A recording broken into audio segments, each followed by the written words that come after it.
Welcome back to the Oxford Discrete Maths and Probability Seminar. So it's a great pleasure to have Nina Kamčev talking from Zagreb, and she's going to talk on paths in random temporal graphs. Hi, thank you. And thank you again, Christina and Alex, for organizing this seminar. It's kind of a pleasure to be speaking here, kind of because it's online. So feel free to ask any questions and interrupt, or use the chat if you have to make this more fun and interactive for everyone. So our topics are paths in, our topic is paths in random temporal graphs, and I'll present some joint results with Nicolas Boutin and Gabor Lugosi. So let's start with something we're all familiar with, just to get the definitions right. So the basic model is the Erdős-Rényi random graph, or in Augustus' term, this would be percolation on the complete graph on n vertices. So we have a finite number of vertices n in this talk, and each edge just appears with probability p, and the edges are mutually independent. And we're interested in typical properties of this graph, and this means that a property is typical or holds with high probability if its probability tends to 1 as n tends to infinity.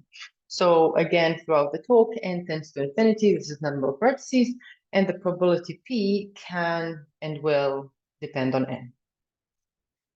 So let's just see examples of these typical properties. So we can ask, at what point do we have a linear sized component? And this happens typically at after Pn is larger than 1. So Pn is the average degree. And beyond this threshold, we have a component of linear size. So here I mean linear in n. And even more strongly, we even have a path of linear size. This is just something I want to emphasize because it's related to later stuff. And then below this threshold, so when the average degree is smaller than n, all components are of logarithmic size with high probability. So this is again what the random graph typically looks like. And then another property you may ask about is connectivity. So we have this giant or linear sized component which appears at probability 1 over n. So when you have roughly 2n edges, yes.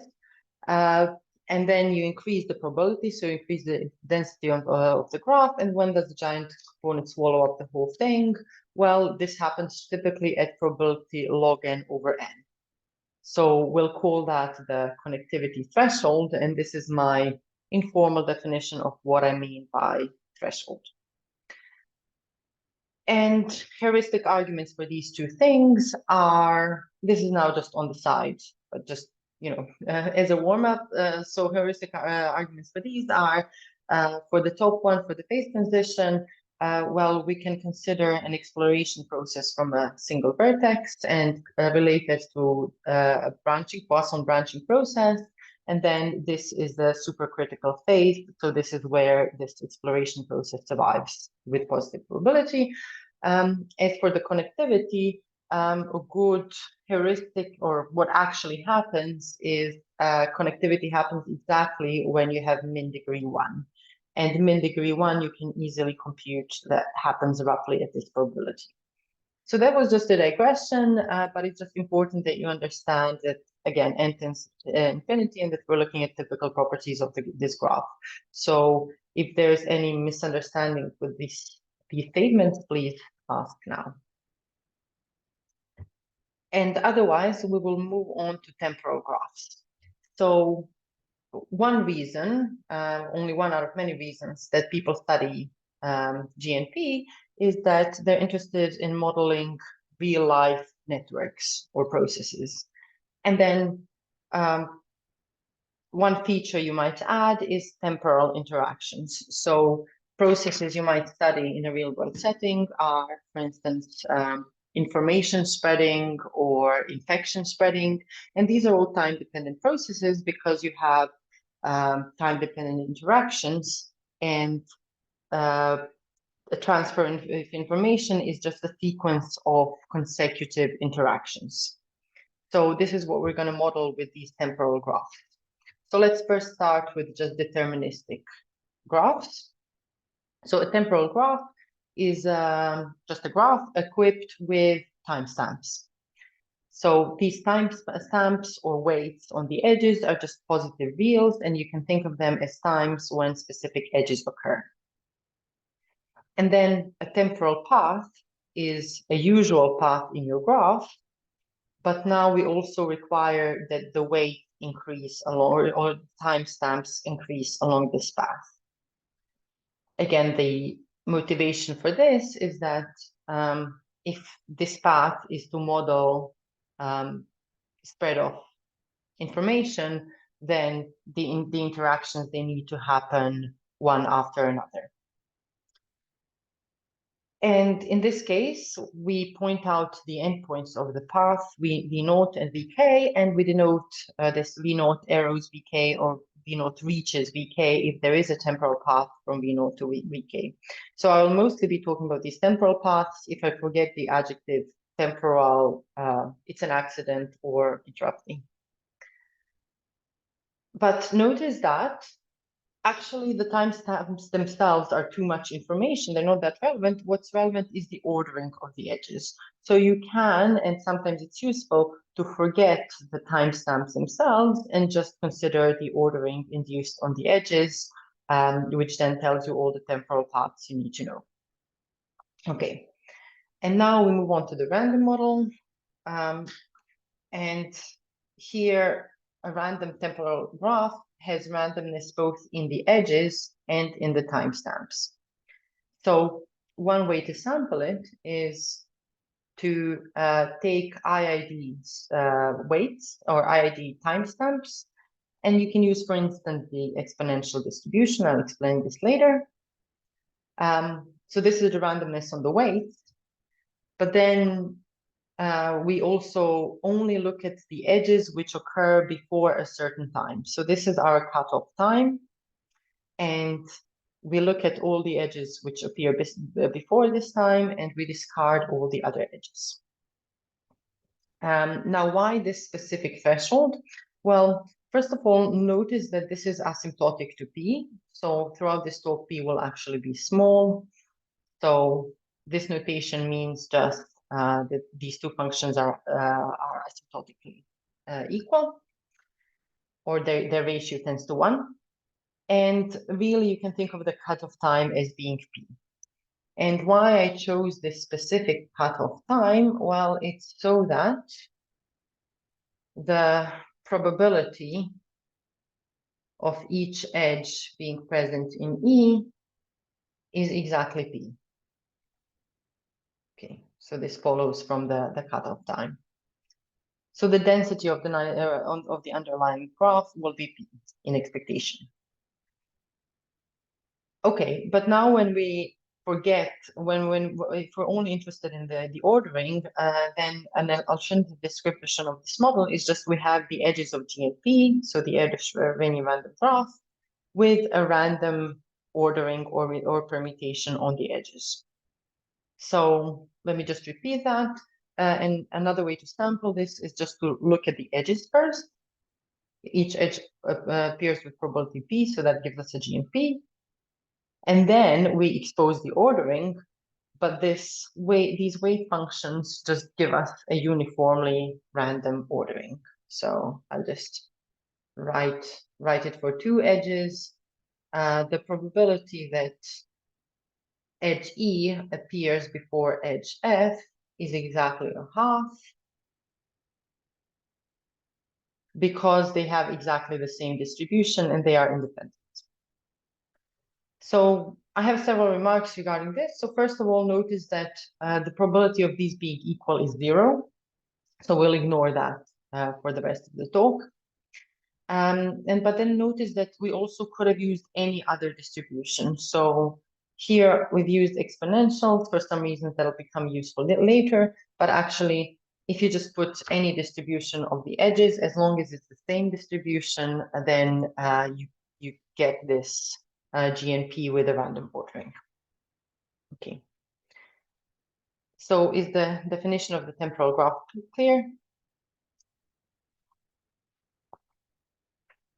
So some properties you might study are connectivity, typical path lengths. I'll define all of that, or the diameter of the graph. And these have been studied previously. So I'll state some results along with some extra motivation. So the first result that's interesting to us is this phase transition result by Kastek, Transkin, Rankin, and Samaraev, except that there are several notions of phase transitions that you can consider. So first we can fix vertices 1 and 2 in advance. So we fix these vertices before exposing our graph, and we ask when are they typically connected. And this occurs with high probability at log n over n. And when I say threshold, I mean the thing I said earlier in GMP. If there are unclarities about that, please ask. But yeah, this is the threshold for the property that two fixed vertices in advance are connected. And then you can look at the other extreme, and you can ask for any pair being connected, and this occurs with it's 3 log n over n. So this is fairly different from GNP, the probability at which you have almost all pairs connected versus all pairs connected. So how 1 is larger than log n is impossible. 1 is larger than log n is impossible. Excuse me, 1 is larger than log n.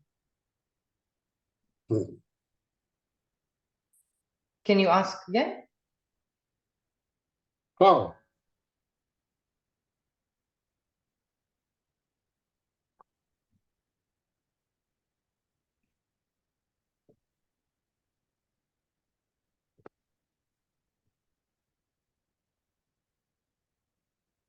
So I'll just repeat the statement, and then you can ask the question again if it's unclear. So we're fixing two vertices, and we're asking when are they connected with probability tending to 1, and this happens after time or after density log n over n, roughly.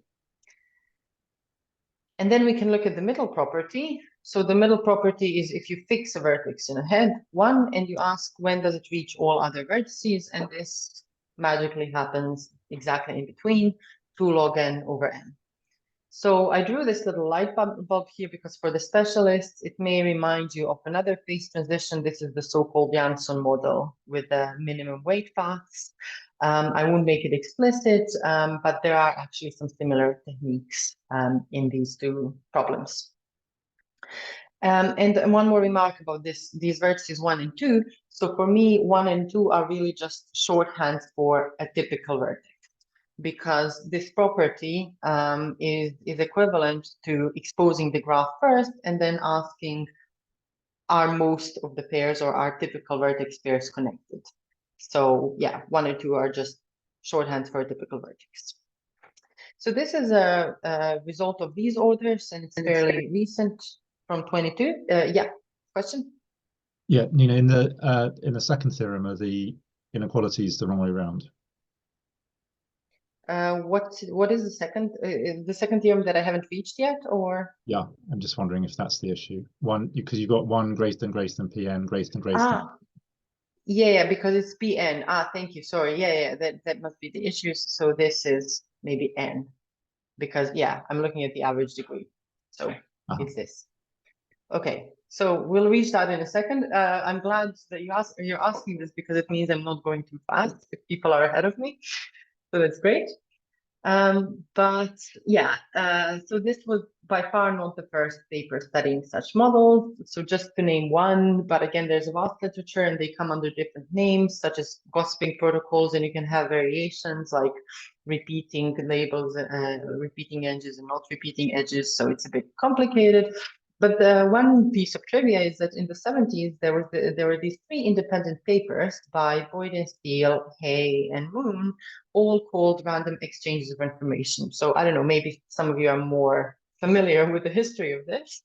But what they studied are these thresholds. So let's say for all pairs connectivity, but they studied actually just the expectation. So what is the expected number of edges you need to add before most of the vertices are in expectation connected. So that's weaker than this threshold established by these authors, which is from 2021. Okay, so that's about connectivity, so phase transition, and then closer to our interest, we are interested in path length. And this was studied by Angel, Ferber, Sudakov, and Tassion. So they studied longest path. So this is a more combinatorial kind of question in your random temporal graphs. What is the longest temporal path?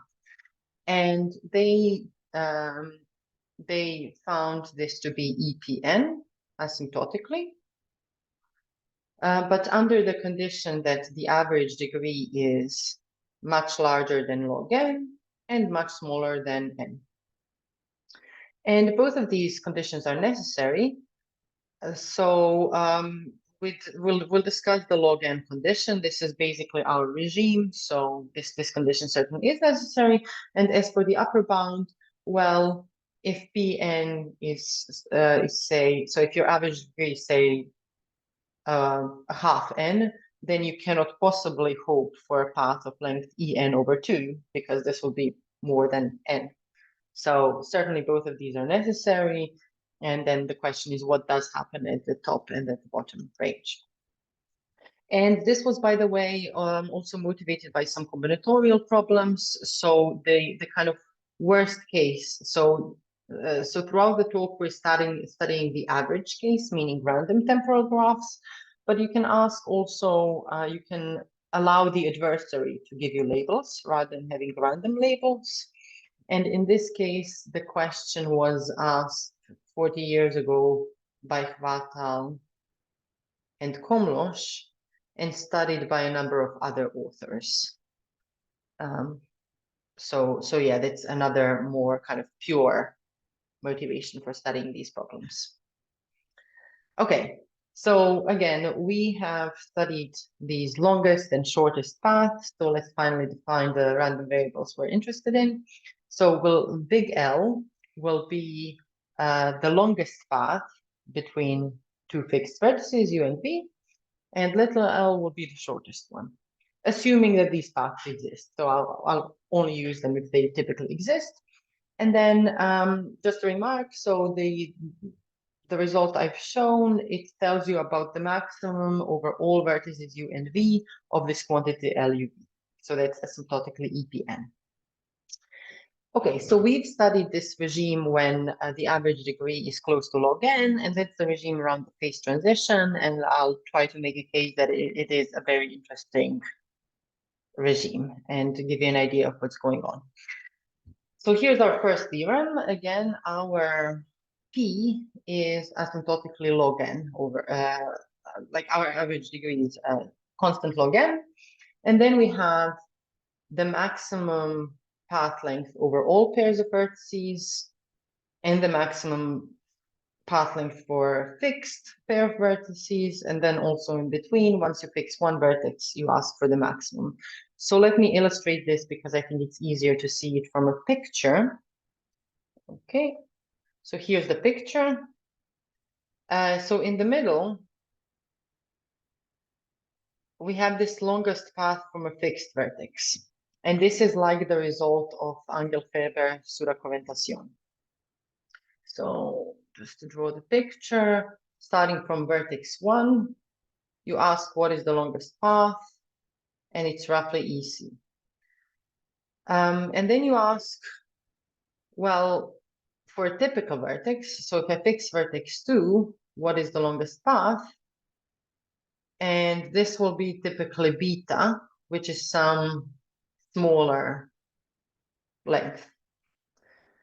And then you maximize that over this vertex 1. So you're looking at a maximum path over the whole graph, and that will be strictly longer. So this will be of length alpha of C, where alpha of C is some constant that's larger than EC, and it's implicitly given by this equation. So yeah, the thing to two things to notice are that when C is constant, then there is actually a separation between these three quantities. And when C tends to infinity, if you now imagine C going to infinity, then this is actually asymptotically EC plus 1.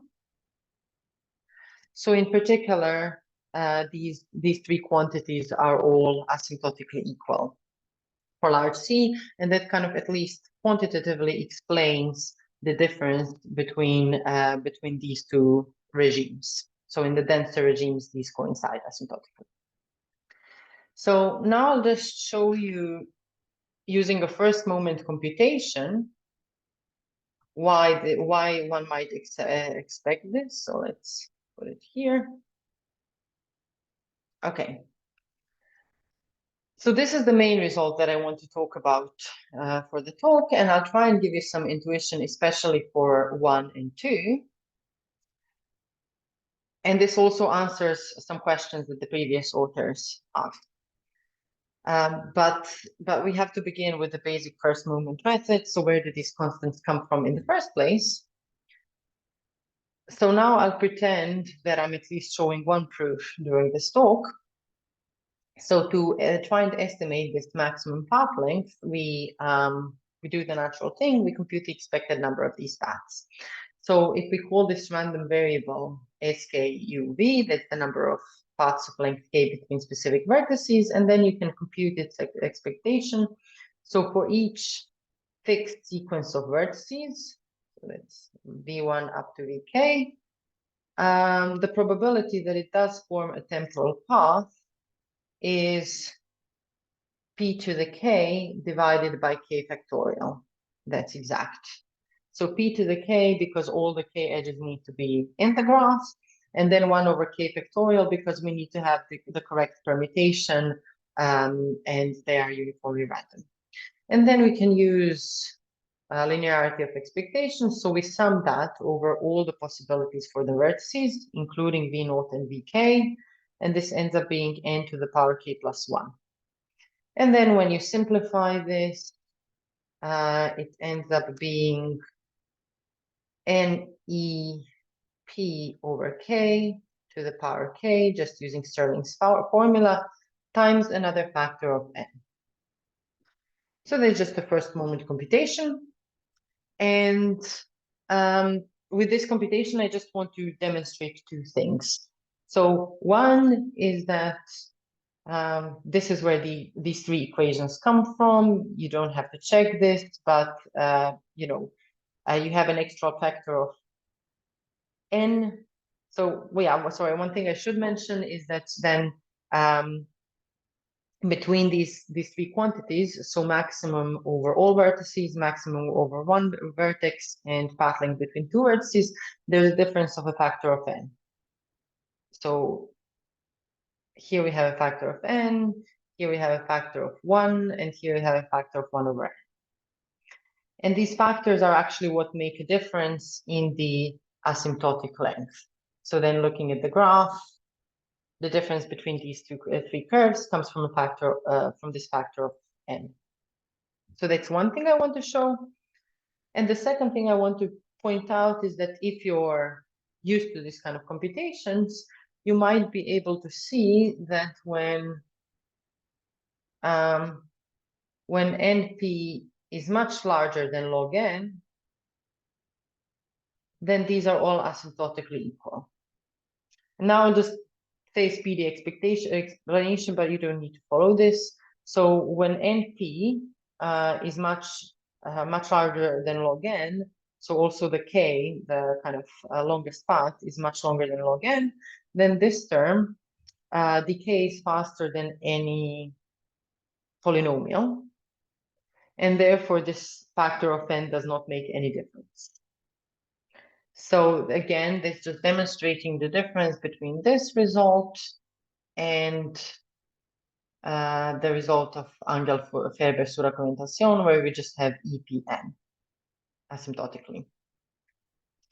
And this means that also for the proof, it makes a difference, because in this case, you cannot you cannot, it's hard to imagine a constructive proof for this first statement, because you cannot just look at any vertex or any pair of vertices and hope that there is such a long path between them. You really need to look at some exceptional vertices to find these long paths. Okay. So now I will try to give you some intuition for this, for these two properties, so why they actually appear rather than just crunching numbers. So for that, I will relate our process to the random recursive tree. So allow me just a small digression to random recursive trees, which is a different random object. So a random recursive tree is just a tree on n vertices, and you can construct it unsurprisingly recursively. So once you've constructed a tree on n-1 vertices, in my case 4, you ask where do I attach the next vertex, and it's uniformly random. So v4 can be attached to any of these 4 vertices with equal probabilities. And then we choose one of them, maybe v2. And that's our next random recursive tree. And then v5, again, it gets attached to a uniformly random vertex, maybe v1, etc. So that's the random object, and it's a very well-studied object. So for instance, we know its height. So we know that the typical length of the longest path from the root. And this is E log n with hyperbology. And we know that most vertices are distance log n. So let me just draw this. Starting from V0, you ask how many vertices do I see at a specific distance, and it turns out that at distance log n, you can see almost all vertices. This is actually not a difficult computation. But then slightly more difficult is that when you look at the longest paths, so there are some exceptional paths, and these have length E log n at most, and this is an old result of Depoy. And this is what we can use as a black box. So that's it about random recursive trees. And now I'll try and relate that to our process. So in our process, we will do a similar kind of greedy exploration, starting from a single vertex. So this is, again, trying to give some intuition, trying to give some intuition for this result. So we're starting from a single vertex and asking, what do I see? What can I reach from this vertex? And the way we do that is just with a greedy algorithm. It's kind of similar to the Prim-Yarnik algorithm, if you've heard of it. So you just ask, out of this fixed vertex, what is the minimum weight? This is some random variable. So here we have n-1 potential vertices, and now one of them will have minimum weight attached to v0, or rather minimum time. Yeah, maybe it's more natural to speak in terms of time, sorry. So the first edge that appears adjacent to v0 will appear at time v1. And then we ask, what is the next edge that appears? So now we have n-2 possibilities, n-2 potential neighbors. And we ask, out of all these edges, what's the first one that appears? And maybe the first one appears here, and it appears at time w2 and with vertex v2, etc. So having reached k vertices, so maybe this is vk, we ask, out of all these, or k-1, sorry.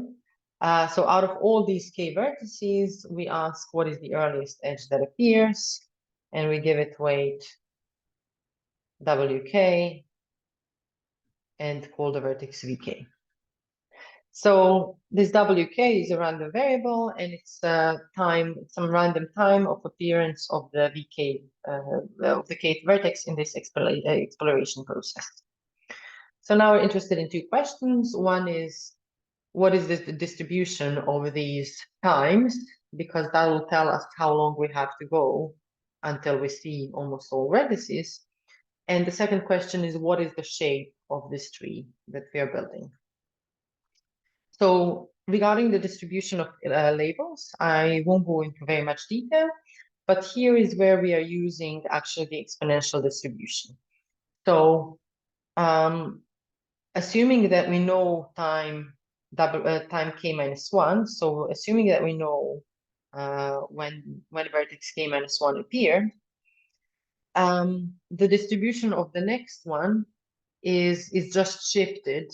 So the distribution of the next time is just shifted by this wk minus 1. So it's again it's a minimum of some number of exponential distributions. So here we have after k vertices, we have roughly kn candidate edges, and these are all distributed exponentially, conditioned on being larger than this wk minus 1. So then at least in expectation, we know that this expected weight is 1 over k, the expected time is 1 over kn. So again, 1 over kn is the expected waiting time before the kth vertex. This is expected, but you can also analyze the distribution and get good concentration on these variables. Okay, so these expected waiting times, they follow a harmonic series. And now we can ask at what time, so P again for us is like a time of appearance of a specific edge, and at what time do we discover roughly n vertices? So here I would like to write n, but of course our exploration process no longer works if we have too few candidates here on the right. So we'll be humble and we'll only go to n to the 1 minus epsilon. And then you plug that in into this expected waiting time. And it turns out that the expected waiting time for the kth vertex is again the sum of the harmonic series, and you get log k over n. And then specifically, if you put in k to be n to the 1 minus epsilon, you get exactly this expected waiting time. And this is kind of a heuristic for this phase transition of castates and others. So this is the time that it takes vertex 1 to see almost all other vertices in this exploration process. Okay, but this is all known before, and I think they used similar kind of arguments. We can control these waiting times very well. What's perhaps new is that we can also understand the shape of this tree, and that's because we can relate it to the random recursive tree. So I hope you'll believe me that, again, if I ask where does this kth vertex attach, it's roughly equally likely to attach to all previous vertices, because I'm asking out of these edges, which one appears first. There is a cheat in here, but if you can discover the cheat, I'll be very happy. So you can ask the question. Otherwise, I'll just pretend that these are all equally likely, and that indeed our tree, which I denoted by TK, is distributed roughly as a random recursive tree on k vertices. And then you can get almost as a black box that the maximum path length out of vertex number 1 is E log n, because that's the height of the tree built from vertex 1. This is specifically talking about time log n over n. And then you can also discover that most vertices are actually a distance log n from 1. So this is kind of a strengthening of this result of castates and others that they also asked about. So it's not only that you get phase transition, you also know what kind of path length you need to reach almost everyone.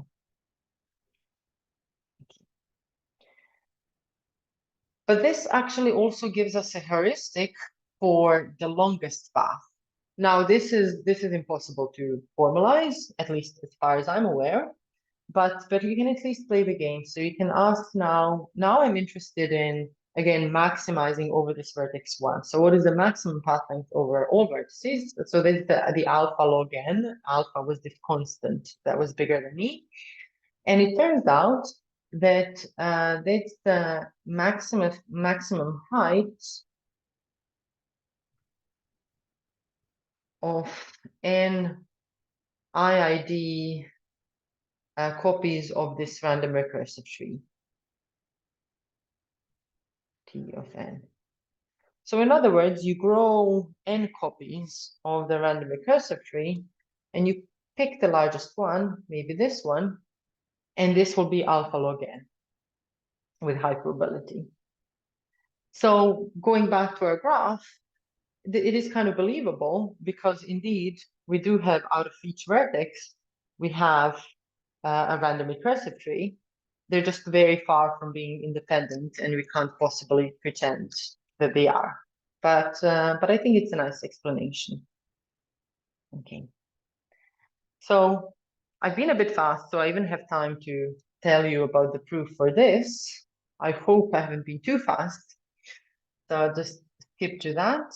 So again, the question is, okay, we can't do a constructive thing like this if you want the maximum over all path lengths. And then the natural method that imposes itself is the second moment method. So again, this is trying to prove or justify that the maximum of LUV, so the maximum length of the path, is asymptotically this alpha log n. Okay, so the natural thing to do is, again, the second moment method. So define SK as being the random variable that you're interested in. And then this SK you can write as a sum of indicator random variables. So it's the sum over all P of the probability that P is a temporal path. And here this P is just a sequence of vertices. So I'll write this Pn as the sequences of vertices or paths in the complete graph. And throughout this explanation, these will be, just paths in Kn, so sequences of vertices, and then we're asking what is the probability of the event that this is a temporal path. And we sum the probability of those events. So, sorry, these are indicators of AP. Okay, now it works. And now the expectation is what we've agreed on before, and the expectation we know is tends to infinity for this specific value of alpha. That is how alpha is chosen. But the problem is now the variance. So what we would like to do in order to use Chebyshev is this standard thing where we control correlations. So you sum over all intersecting sequences of vertices, and you look at the probability that they both end up being temporal paths. And you hope that this is smaller, much smaller than expectations squared.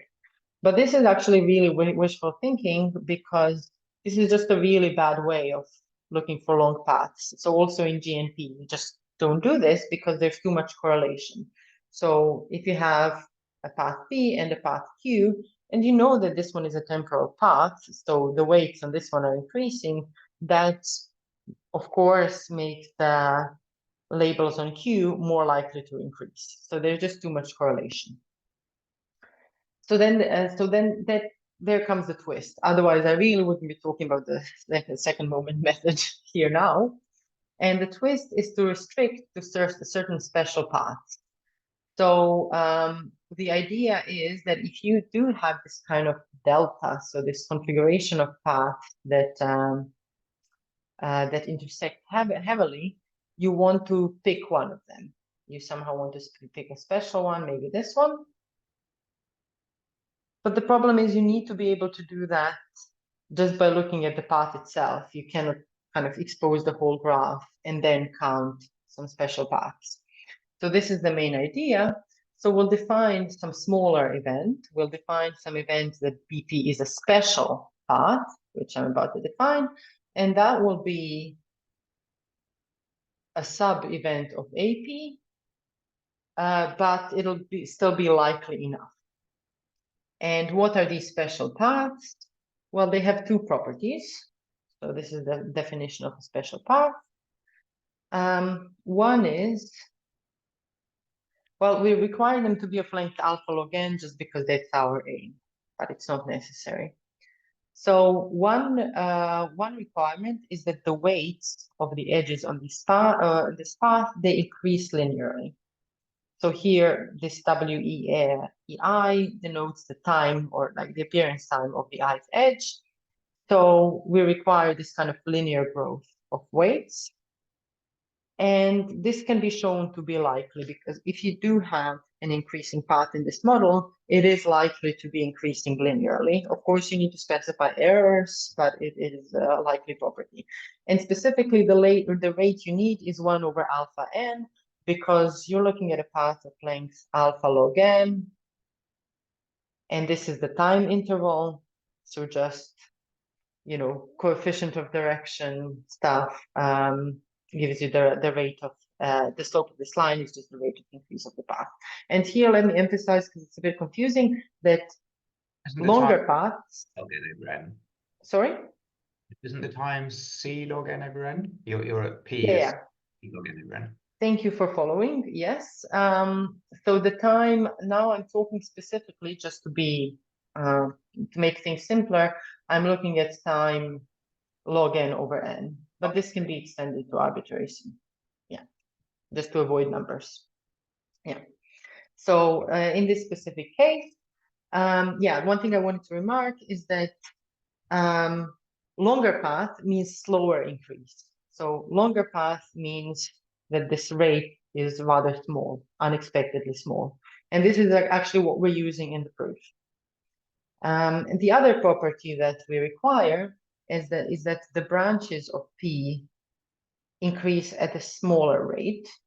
So, so if this is P, then this is a kind of branch of P, and this is another branch. And for these, we require a rate of increase at least 1 over En, which means that they will end up being much shorter. Okay, so these are the two properties that we need. And then how do we use them? So what do they give us? So first of all, they deterministically forbid these bad intersections. And that was the intention in the first place. Because what we're claiming is that if two paths P and Q, if they intersect in such a long segment, then you cannot have them both special at the same time. And this is deterministic. So you cannot possibly assign timestamps to these paths in a way that will make them special. This is because, erase this. So when we start with P, so this is the path P, and we assume that it's special. So this means that all along this path, we have a rate of increase of 1 over alpha n. But then this other path Q, it'll be a branch of P. So by definition, it'll have a rate of increase bigger than 1 over En. So this will have to be shorter, or just, yeah, it just won't be special. It won't satisfy the definition of being special. Okay, so this deterministically forbids bad intersections. And again, here we're using heavily that this rate of the increase is slower than typical. And the other important property is, of course, that we haven't just lost all our paths.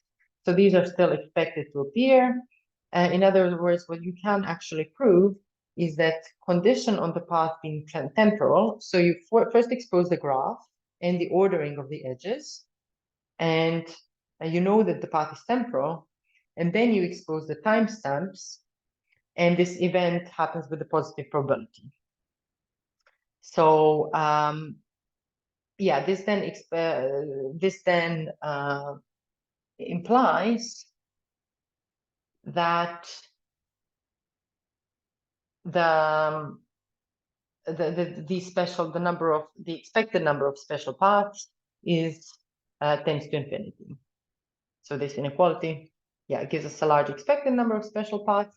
But now we actually can use Chebyshev's inequality, because going back to this computation, if we now replace AP by BP, then we deterministically got rid of all the bad intersections, and then there are also some good intersections that we can handle using a somewhat tedious second moment computation. But yeah, the main trick is to deterministically forbid these bad intersections. Okay, so that's a very rough sketch of this proof using the second moment method. So let me conclude the proof part with that. And I'll just quickly flash one more result. So I mentioned that we also study minimal paths. So here it is. So LUV, remember, is the path minimal length between U and V, and it's, from an applications point of view, perhaps more interesting because it corresponds to diameter of the graph. So when you maximize, so the longest, shortest path in your graph is the diameter. And this we are able to determine. I won't say specifically what it is. And equally, we can study, for instance, the shortest path between two typical vertices. And just as a, some indication, so this beta 2, so this typical path between two fixed vertices, is actually just the second solution of this equation that we have for the longest path. So in other words, if you fix the density, the timestamp C bigger than 1, then you will see certain shortest paths between your between your two vertices, and then certain longest paths, and you will see everything in between, which is kind of the expected picture. Yeah. Okay, so that's our second result that I'm not going to talk about. And now with open problems, well, we have a pretty good understanding of path lengths. So it's hard to study that direction. But then there are two things. One, there is a more recent paper on the on the giant component in this model, and the giant component is much more subtle because connectivity is not an equivalence relation. So they obtained some results on the giant component, but you can always ask more detailed questions. And the other question is just alternative models. So of course, you don't have to use GNP. You can take your favorite graph. You can have a different distribution on the timestamps and just ask analogous questions about that. So that would be it for me, and thank you for your attention. Thank you very much, Nina, for a great talk. So actually, do anyone have any questions? I actually, just about this giant component question. What could you just clarify what you mean by giant component? Mm-hmm. Yeah. So what they mean is the property that there actually are n squared, asymptotically n squared. So not all pairs, but asymptotically n squared pairs, which are all reachable from one another. Okay. So kind of strongly connected in this. Yeah, exactly. Yeah, okay. Yeah, strongly connected component. And what turns out, so the interesting thing is that if you replace this C by epsilon log n, then there is this strongly connected component. But then the question is, what about the constant? And the reason this is interesting is that it's fairly different from G and P, because when this is negative, so when you have minus epsilon log n, then your components are of size logarithmic. And then suddenly you jump by 2 epsilon, and you have almost all pairs connected. So that is a nice and surprising result. But the question is kind of what happens in between? How quickly does this component grow? Okay, another question. Have people thought much about cycles? Cycles, well, it's hard to define temporals. You mean just so you cycles go for a walk edges. And end up back where you started? Yeah. I don't think they have. Yeah, certainly sounds interesting. What about the other end of the range? So you mentioned that the first result was for the degree being little o n and bigger than log n. So what about if the degree is constant n? Yeah, so I think there aren't any conjectures. I'm not sure, but Angel, Ferber, Sudakov and Tassion, so they find trails. So when you're linear size, you can find paths with repeating vertices of size EPN. So that's still true, and I don't think we have a good idea of the path length.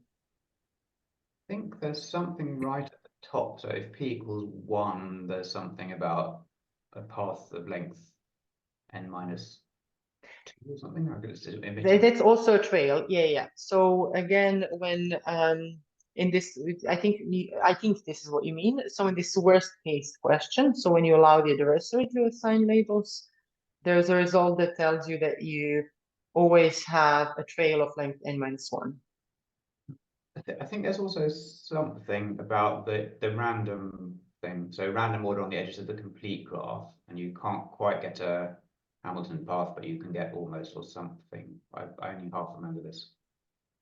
I know about a conjecture that you can get a Hamilton path, but it's an old conjecture, so maybe it was refuted already. I think, yeah, I think there's some sort of result that you can nearly get there. I don't remember exactly. I should know. Also, your thing about where you were said it's approximately the same. Is that something to do with you sort of using up edges? Because if you had the Poissonized version where for every edge it appeared, it kind of appeared not a single time but kept reappearing. Poisson process, then it would be, so it's somehow. Yeah. I think this would be fixed in the model that you're suggesting, but I think you got the right issue. So yeah, the issue is that let's delete some of this mess. That let's say we've exposed up to vertex k minus 1. We know because we've checked that all these vertices, they don't have any edges appearing before k minus 1. So these are all, we know, bigger than k minus 1. But this one we do not know yet. So this one, we don't have any conditioning on these edges. So this means that this vertex gets slightly fewer candidates because there are some edges that appear before wk minus 1 and those get discarded. So this vertex is slightly less likely to receive the next neighbor. And I think this does get fixed if, as you're suggesting, if the labels are allowed to reappear, then also these edges are allowed to reappear. So indeed, they all, I think, end up being equally likely.